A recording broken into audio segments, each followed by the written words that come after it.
సవాళ్ళు వస్తాయి. Abraham Lincoln జీవితంలో ఒకానొకప్పుడు ఒక గొప్ప అవమానకరమైన సంఘటన జరిగింది. ఆయన అమెరికా అధ్యక్షుడయ్యాడు. ధనవంతుల్ని పారిశ్రామికవేత్తల్ని కూర్చోబెట్టి సమావేశాన్ని నిర్వహించి అధ్యక్షోపన్యాసం చేస్తున్నాడు. అమెరికా అధ్యక్ష పదవి అంటే అంత సామాన్యమైన పదవి కాదు. దేశంలో పెట్టుబడులు పెంచడానికి వాళ్ళని ఉద్దేశించి ప్రసంగిస్తున్నాడు. అసూయ అనేటటువంటి దిక్కుమాలిన గుణం కొంతమంది యందు ఉంటుంది. దాని గురించి మనం బెంగపెట్టుకోకూడదు.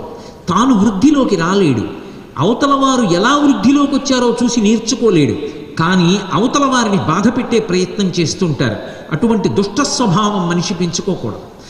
అబ్రహాం లింకన్ దేశాధ్యక్షుడు అయ్యాడని ఆయనని బాధ పెట్టాలని ఒక ఐశ్వర్యవంతుడు ఆయన మాట్లాడుతుండగా లేచి నిలబడి కాలికున్న బూటు విప్పి ఎత్తి పట్టుకుని అన్నాడు, లింకన్, నువ్వేదో పెద్ద గొప్పవాడిని అనుకుంటున్నావు, దేశాధ్యక్షుడిని అనుకుంటున్నావు.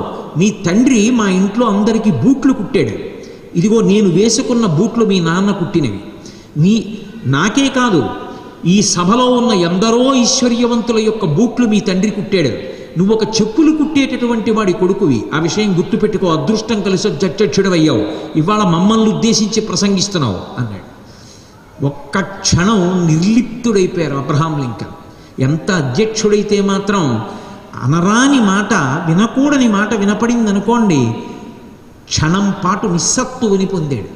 కానీ అది సంస్కారం అంటే, అది శీలం అంటే. అవతలవాడు ఒక మాట అంటే ఆయన తలుచుకుంటే వెంటనే పోలీసుల్ని పిలిచి అరెస్ట్ చేయించవచ్చు. కానీ ఆయన అలా అనలేదు. ఒక్క క్షణం తేరుకుని 2 చేతులు ఎత్తి నమస్కారం చేశాడు.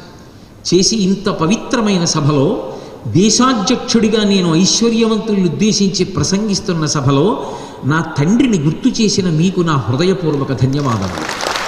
నిజమే, నా తండ్రి బూట్లు కుట్టిన మాట వాస్తవం. మీ ఇంట్లో బూట్లు కుట్టారు, మీ ఇంట్లో వారికి కుట్టారు, ఈ సభలో ఎందరికో కుట్టారు. నా తండ్రి తన వృత్తిని దైవంగా స్వీకరించి చేసినవాడు. అటువంటి తండ్రికి కొడుకుగా పుట్టినందుకు నేను గర్వపడుతున్నాను.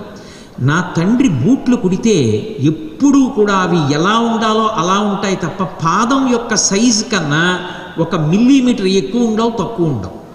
ఒకవేళ మా తండ్రి కుట్టినటువంటి బూట్లు తగిన సైజులో లేకపోతే నాకు చెప్పండి. మా తండ్రికి అప్రతిష్ట రాకూడదు. నా తండ్రి నాకు బూట్లు కుట్టడం నేర్పాడు. నేను మీ ఇంటికి వచ్చి ఆ బూట్లు సరిచేసి పెడతాను. ఈ సభలో అంత పవిత్రుడైన మా నాన్నగారిని గుర్తు చేసినందుకు మీ అందరికీ నా కృతజ్ఞతలు తెలియచేసుకుంటూ ఆనంద బాష్పాలతో నా ప్రసంగం మొదలు పెడుతున్నారు అన్నారు.